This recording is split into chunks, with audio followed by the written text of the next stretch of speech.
இறையேசுவில் அன்பு சகோதர சகோதரிகளே, ஆண்டவர் நாமத்திற்கு சோத்திரம். தினம் ஒரு ஜப வழியாக பேசிக்கொண்டிருப்பது உங்கள் அன்பு சகோதரன் பிரபு. எப்படிங்க இருக்கீங்க? இன்றைய நாள் எப்படிங்க போச்சு? உங்களுக்கு மகிழ்ச்சியாக இருந்தீங்களா? எப்பவுமே சந்தோஷமாக இருங்க.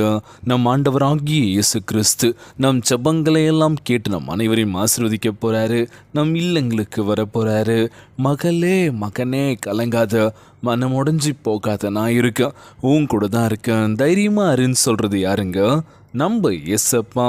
ஆம் என் அன்பு சகோதர சகோதரிகளே, உங்கள் பிரச்சனைக்கு தீர்வு உண்டா? இன்றைய நாள் நம்ம கேட்கக்கூடிய விஷயம் இதுதான். நம்ம வாழ்க்கையில் நடக்கிற பிரச்சனைக்கு தீர்வு இருக்கா இல்லையா? போய்கிட்டே இருக்கு, என்னால் முடியல, என்னடா வாழ்க்கை அப்படின்னு சொல்லி யோசிக்க வைக்கிறதுல நிச்சயமாய் தீர்வு உண்டுங்க. நீங்கள் நீதியின் சூரியனாகிய இயேசு கிறிஸ்துவின் சமூகத்தில் அமர்ந்திருந்தால் உலகத்திற்கு வெளிச்சமாக பிரகாசிக்க முடியும். பார்த்தீங்களா? இன்றைய நாளில் ஒரு பிரச்சனையை நம்ம எப்படி ஃபேஸ் பண்ண போகிறோன்றதை தயார்படுத்திக்கணும்ல. பிரச்சனையை பார்த்து நம்ம ஓடிக்கிட்டே இருக்கணும். ஐயோ பிரச்சனை நம்மளை துரத்திக்கிட்டே இருக்கு, நம்ம என்ன பண்ணுறோம்? ஓடிட்டுருக்கோம். எங்கே ஒளியுறதுன்னு தெரியல, எங்கே போகிறதுன்னு புரியல, என்ன பண்ணிகிட்ருக்கோம்? ஓட ஓட ஓட ஓட என்ன ஆயிடுச்சு? நம்மளுடைய காலங்களும் குறைஞ்சி போயிடுச்சு, எல்லாமே போயிடுச்சு, வயசும் ஆயிடுச்சு. இதுக்கப்புறம் திரும்பி பார்த்தோம் அப்படின்னா நம்ம வாழ்க்கை என்னடா வாழ்ந்தோம் அப்படின்னா ஒன்றுமே இல்லை. பிரச்சனையை பார்த்து ஓடினது தான், காலம் முடிஞ்சிச்சு அப்படின்னு யோசிக்கிறீங்களா? கவலைப்படாதீங்க. இன்றைய நாளில் பிரச்சனையை பார்த்து நம்ம நின்று ஃபேஸ் பண்ண கற்றுக்கிட்டோம் அப்படின்னா எந்த பிரச்சனையும் நம்ம கிட்ட நெருங்க விடமாட்டார் நம்ம ஆண்டவராகிய இயேசு கிறிஸ்து. இன்றைய நாளில் நீங்கள் நீதியின் சூரியன் ஆகிய இயேசு கிறிஸ்துவின் சமூகத்தில் அமர்ந்திருந்தால் உலகத்திற்கு வெளிச்சமாக பிரகாசிக்க முடியும். Praise the Lord. சோர்ந்து போகாதீங்க, உற்சாகமாக இருங்க, மன தைரியப்படுத்திக்கோங்க, அவ்வளோதான். இன்றைக்கி ஒரு சில பிரச்சனைகள் நடக்கும்போது நம்ம சோர்ந்து போயிடுறோம்ல. என்னடா வாழ்க்கை இது, என்னால் முடியல, எவ்வளோ நான் ஃபேஸ் பண்ண நினைக்கிறேன், தைரியத்தை படுத்தி நான் அடுத்த கட்டத்துக்கு போகலான்னு நினைக்கிறேன், முடியல. எனக்கு நான் தைரியத்தை சொல்லிகிட்டே இருக்கேன், என்னால் தைரியமாக இருக்க முடியல. நிறைய பேர் சொல்கிற விஷயம் இதுதான். பிரதர், நான் தினந்தோறும் ஜெபிக்கிறேன், என் வாழ்க்கையில் பிரச்சனைகள் வந்துட்டு தான் இருக்குது, என்னால் படிப்பில் கவனம் செலுத்த முடியல, வேலையில் கவனம் செலுத்த முடியல, வீட்லேயும் என்னால் கவனம் செலுத்த முடியல, பிரச்சனை வந்துக்கிட்டே இருக்குது, என்ன வாழ்க்கை அப்படின்னு சொல்லி தலையில் கை வச்சு உட்காந்துருந்தவங்க நிறைய பேர். இன்றைய நாளில் நம்ம ஆண்டவராகிய இயேசு கிறிஸ்து நீங்கள் உலகத்திற்கு வெளிச்சமாக இருக்கின்றீர்கள் என்று நம் ஆண்டவராகிய இயேசு கிறிஸ்து கூறியிருக்கின்றார். மத்தேயு 5ஆம் அதிகாரம் 14 எடுத்து வாசிச்சு பாருங்க. நீங்கள் உலகத்திற்கு வெளிச்சமாக இருக்கின்றீர்கள். வேற என்னங்க வேணும்? போதும்ல இது. நம்ம வெளிச்சமாய் பிரகாசிப்பதற்கு நம் ஆண்டவராகிய இயேசு கிறிஸ்து நம்மோடு உறுதுணையாக இருக்கின்றார். இருள் சூழப்பட்ட ஒரு வாழ்க்கை, என்ன பண்ணுறதுன்னு தெரியல, ஒரே கவலை, மகிழ்ச்சி இல்லை, எதுவுமே இல்லை, எதுக்கு தான் பிறந்தோம், என்னடா வாழ்ந்துட்டுருக்குன்னு ஒரு வாழ்க்கை. என்னால் முடியல பிரதர், வாழ்க்கை வாழ பிடிக்கல. இன்றைக்கி எத்தனை பேர் சொல்கிற விஷயம் இதுதான்.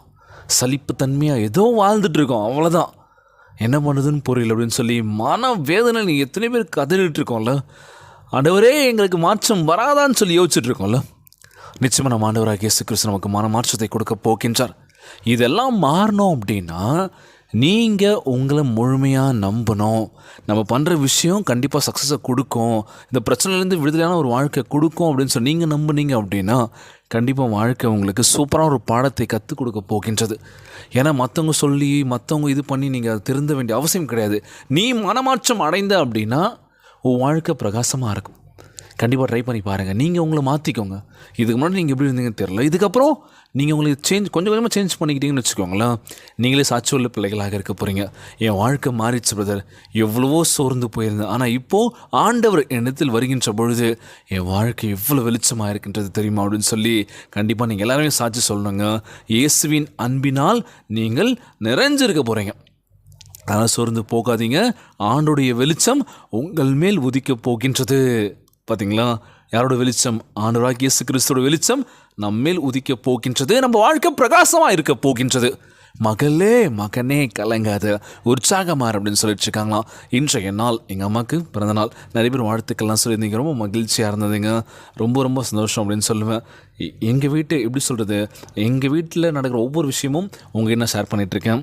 நீங்கள் என்னோடய உறவுகள் எல்லாருமே என்னோடய உறவுகள் தான் நான் சொல்லிட்டுருக்கேன். தினமொரு ஜபங்களுக்கு அடுத்த ஏசப்பா எனக்கு கொடுத்த ஒவ்வொரு உறவுகளும் ரொம்ப ரொம்ப முக்கியமான உறவுகள் அப்படின்னு சொல்லுவேன். ஏன்னா ஜபங்களை கேட்குறீங்க, கமெண்ட் பண்ணுறீங்க, கண்டிப்பாக ஜபிக்கிறீங்க, மனமாற்றம் அடைஞ்சிருக்கு அப்படின்னு சொல்லலாம். இன்றைய நாள் ஜபம், ஜபத்திற்குள்ளாக பயணிப்போமா. எங்களை மிகவும் அதிகமாய் நேசிக்கின்ற அன்புள்ள ஆண்டவராகிய இயேசுவே, இன்றைய நாள் வாக்குறுதி வசனத்திற்காக நன்றி ராஜா. அப்பா, நீர் வாக்கு பண்ணி உள்ளபடியே உம்முடைய வெளிச்சம் எங்கள் மேல் பிரகாசிக்க வேண்டும் என்று செபிக்கின்ற ஆண்டவரே, எங்களுக்குள் பிரகாசித்து கொண்டிருக்கின்ற வெளிச்சத்திற்கு நாங்கள் கண்டிப்பாக வரும் என்று நம்புகிற ஆண்டவரே. ஜனங்களுக்கு மத்தியில் எங்களை மிகப்பெரிய உயர்த்துக்கு உயர்த்த போவதற்காக நன்றி ஆண்டவரே. எங்களை உம்முடைய பிள்ளைகளாக ஏற்றுக்கொள்ளுங்க ஏசப்பா. நாங்கள் வழி தவறி பல பிரச்சனையில் சிக்கி தவிக்கிறோம் ஆண்டவரே. இந்த பிரச்சனைகளுக்கெல்லாம் தீர்வு நீங்கள் கண்டிப்பாக கொடுப்பீர் என்று நம்புகிற ஆண்டவரே. மனம் சோர்ந்து மனம் நொந்து நூலாய் கிடக்கிறோம் ஆண்டவரே. எங்கள் வாழ்க்கையை நலமுக மாற்றுங்க ஏசப்பான்னு சொல்லி உமக்கு முன்பாக செபிக்கிறேன் ஆண்டவரே. வாழ்க்கையில் ஒவ்வொரு கட்டத்திலையும் ஒவ்வொரு அடிகள் என்னடா இது அப்படின்னு சொல்லி எங்களை நோக்கடிக்குது ஆண்டவரே. எங்களை தவறான சிந்தனைக்கு கொண்டு போகுது. என் வாழ்க்கையை முடிச்சுக்கலாம் அப்படின்னு சொல்கிறேன் ஆண்டவரே. எனக்கு அந்த மாதிரி எண்ணங்கள் வேணாம் ஆண்டவரே. நல்ல சிந்தனையை கொடுங்க, மன தைரியத்தை கொடுங்கன்னு சொல்லி உமக்கு முன்பாக கெஞ்சி மன்றாடுறேன் ராஜா. உம்முடைய மகிமை எங்கள் மேல் உதிக்கப்பட வேண்டும் என்று கேட்குறேன் ஆண்டவரே.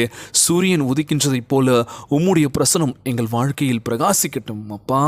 உம்முடைய மகிமையான சமூகத்தினால் எங்களை இப்பொழுது நிறைத்து நாங்கள் எப்போதும் முழுமையாக உம்மை நோக்கி ஜபிக்கின்ற இருதயத்தோடு உம்மை தேட உதவி செய்வீராக. மோசேயைப் போல உம்முடைய மகிமையான பிரசனத்தில் எங்களை முழுகடிப்பீராக. உம்முடைய ஆச்சரியமான வெளிச்சத்தினால் நிரப்பப்பட வேண்டும் என்று விரும்புகின்றனப்பா. நாங்கள் ஜனங்களின் மத்தியில் நடமாடவும் அவர்களுக்கு ஒரு முன் மாதிரியாக விளங்க வேண்டும் என்று ஜெபிக்கிறானவரே. எங்களுடைய பாதைகளை கோணாளவை செம்மையாக்குவீர் என்று சொல்லியிருக்கீங்க சப்பா. எங்களுக்கு முன்பாக சென்று எங்கள் பாதைகளை செம்மைப்படுத்த வேண்டும் என்று கேட்கிறானவரே. என் சமூகம் உமக்கு முன்பாக செல்கின்றது என்று சொல்லியிருக்கீங்கப்பா.